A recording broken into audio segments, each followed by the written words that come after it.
Salut! Me revoici tel que promis pour vous expliquer ce que sont les radicaux libres. Pour ce faire, je vous donnerai encore une fois, les explications du Dr. Ray Strand.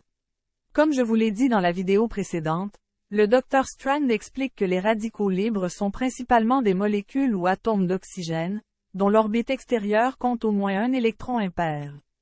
Tandis que le métabolisme normal de la cellule s'alimente en oxygène pour le transformer en énergie, processus appelé oxydation, des radicaux libres d'oxygène actifs sont aussi créés. Porteurs d'une charge électrique, ces derniers cherchent désespérément à s'accoupler à un électron de quelque molécule ou substance qui se promène à proximité. Leur déplacement est si brusque et si violent qu'il donne lieu à des explosions de lumière, chimiquement démontrées, à l'intérieur de notre corps.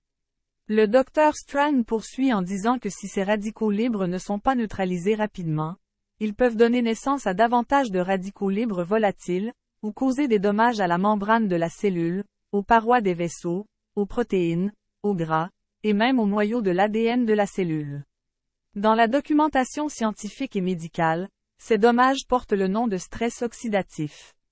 Donc, si nous nous souvenons de la capsule précédente, nous comprenons et visualisons mieux cette comparaison du Dr. Strand.